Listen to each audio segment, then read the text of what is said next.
How are you? We've got a special guest tonight, which I guess is me. That's right. So we are going to dub this as the doctors are in. So we've got the hair doctor and the medical doctor. So we're going to kind of tag team this presentation tonight and kind of just go through a couple of things about what's in your shampoo. So, you know, I think there's a lot of terms that are thrown around that I certainly didn't know what they did. I knew what the chemical bonds were and the chemical molecular makeup, but I wasn't sure what they were doing. Mm-hmm. You knew what they were doing, but didn't know what some of the problems with them were. So we thought we would kind of go through some of the ingredients and some of the ones that actually are in a majority of shampoos that you have. That, you know, if you just look under your counter, you know, and we picked up some that have been under our counters. And of course, after we got the reading glasses out and read the ingredient list, then we were able to kind of start looking at it. So we're just going to go through like the top 5 that are a little bit scary once I started looking at them. In fact, people ask me all the time, they say, you know, there are certain ingredients in certain shampoos that I should stay away from, and, you know, we'll get into some of those. Yes, and after tonight, you're going to say, yes, I need to stay away from them. So the top 5, here we go. So, number 1, sodium lauryl sulfate. This is the sulfates that you may hear about frequently. So what do they do in somebody's hair? Well, sulfates are basically detergents, and that's what, you know, is needed to cleanse the hair. But they are not necessary. Sulfates... But wait, I want to clean my hair. Why aren't they necessary? My hair is dirty. There are other ways of cleaning the hair. There's other ingredients you can use to cleanse the hair. Sulfates are not good for you. I'm going to tell you why. That's not his job. You're jumping on my stuff. No, don't jump on my part. Well, there's other, you know, products out there that can cleanse the hair without using sulfates. Some use fermentation. They use the acidity from vinegar and things like that. More natural products. Fermentation. Now you're talking my language. Okay, great. Well, a little fermentation in the shower. But sulfates are completely unnecessary.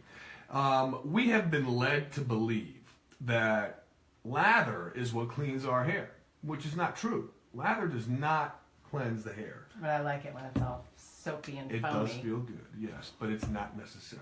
It's like mousse in my hair. Mm-hmm. All right. So here's the problem: is that, you know what? What's the big deal with it, right? So you got this lather that you don't need, suds you don't need. This is stuff. If you look on a can, go into Home Depot and look at the can. What's the ingredient on paint stripper? You're going to find this chemical. So once I saw that, I thought, you know what, do I really want that in my hair? Do I need paint stripper? I could just use straight paint stripper, clean my hair, and I'd probably be just fine. So, you know, nobody wants you to ingest paint stripper.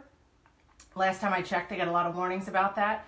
And there's a reason. It's carcinogenic. It's linked to cancer, linked to damage. It also causes skin irritation, as you might imagine paint stripper could do. Mm-hmm. So there you go, sulfates. That's number 1.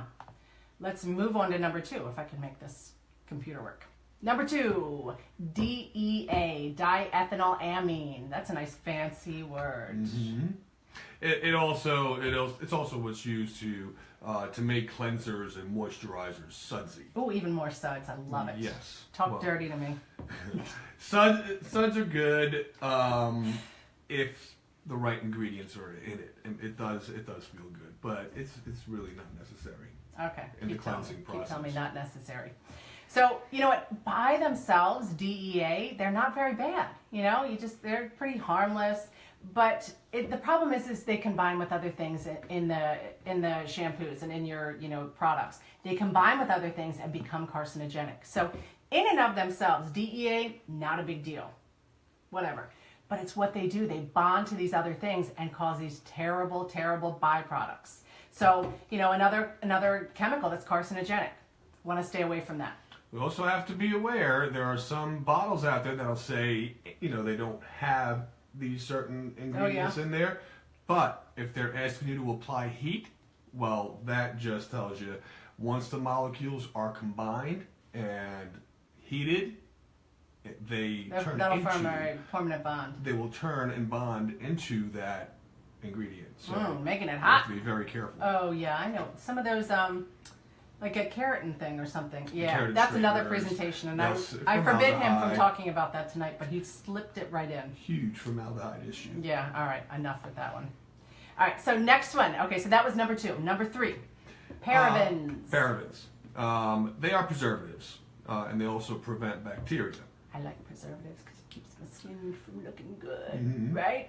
Keeps me young, preserves me. Not really, it's not working, but It's working. It's working.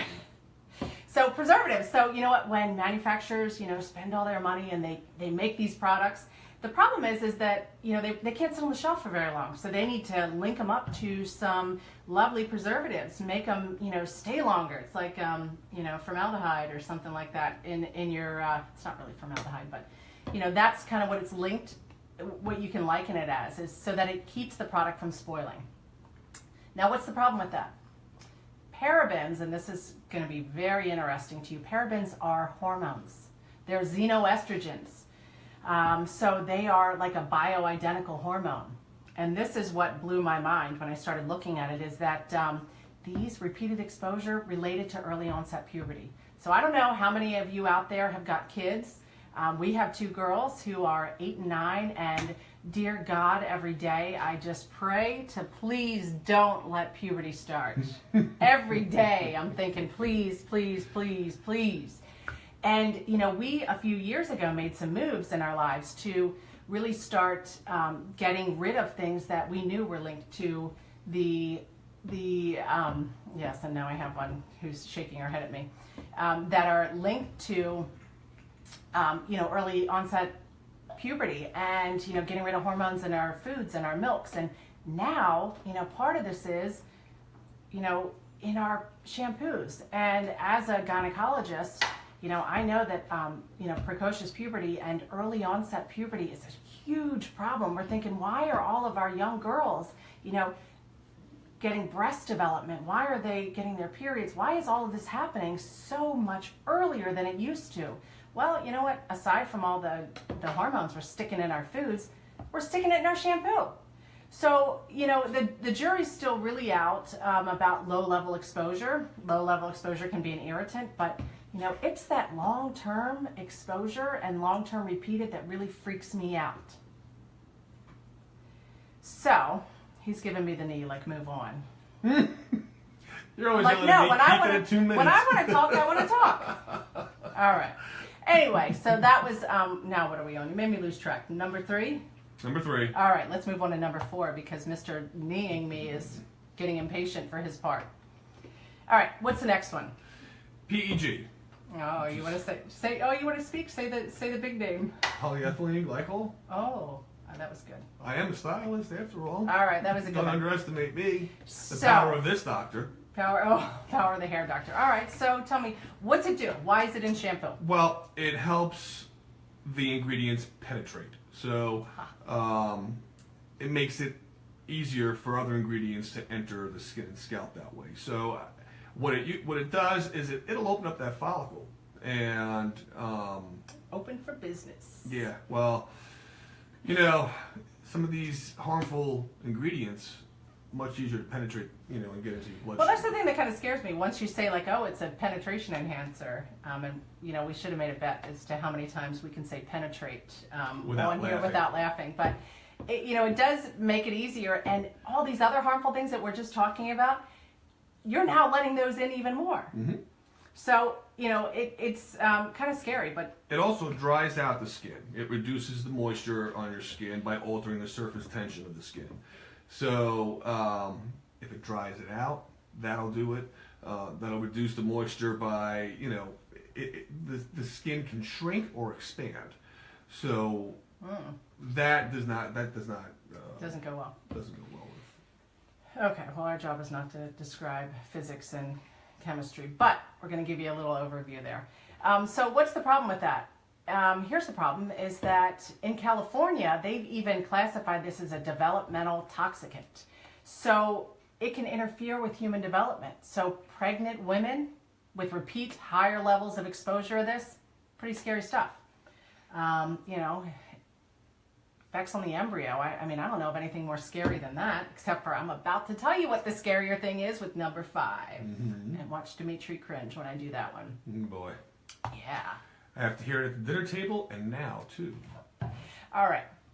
Big man, what's the next one? Phthalates. So... I love the way you say it with your little Greek accent. We'd say I phthalates. thought I got rid of that. We'd say phthalates, but no. So, these chemicals are used to increase flexibility, but they're also used in plastics. Yeah, they increase flexibility and make plastic softer. Plastic, you're putting it in your hair. Mm-hmm. But granted, it will make your hair nice and soft, and flexible. If it can do that to plastics, can you imagine what's going on to in your hair once you apply this? Well, let me tell you what it's. Let me Go tell for you it, what girl. it's. Let me tell you what it's going to tonight. do. It is. Yep. You missed me. Okay, this is something that is highly regulated. Apparently America, we're just not as concerned about what we put in our products. But the European Union and Canada, they're much, much, much stricter, and this is a highly regulated compound. You can also find this in vague description. It's fragrance. So sometimes they may not have it, but it may be in the fragrance. This is a known endocrine disruptor. It disrupts your hormones. And boy, women, you're going to love this because I'm always looking for something to blame, but it has been known and shown to be a weight gain catalyst. Dear God, did I say it? Get rid of all the shampoo because it's making me gain weight. So that one, you gotta take with a grain of salt. But there's studies that show it. The bigger problems are that birth defects are shown from this. Phthalates have been linked to birth defects. And part of the problem is that, get ready and watch Dimitri's face. He's going to lose all color. I know it's coming. High level of exposure in pregnancy can disrupt development of male genitalia. Oh my. Can be linked to some disorders that I'm not going to go into, but apparently dear God, Europeans don't use phthalates. Thank goodness. Gone south fast, but that's a serious problem. I mean, you're disrupting what's going on in development of the human embryo. Even later on, when we're adults, it's been linked to infertility, low sperm counts. Think those things are swimming through there? No, not a chance. Okay, so when my patients come to me and they're saying like, oh, we've been trying for a year and God, I'm tired of having sex so much and I'm just no baby and dear God, help me, please, doctor. I'm definitely not using those phthalates.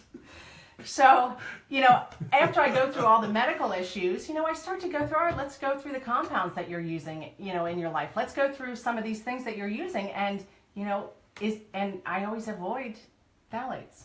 So that's number 5. So there you have it. So 5 things in your shampoo that are, wrecking your life. Long-term exposure. We're not talking about using them for a week, but you know what? We wash our hair for, 80, 90 years, 100, God willing. No phthalates makes for a happier marriage. Stop it. Stop it. All right, so those are the 5 things.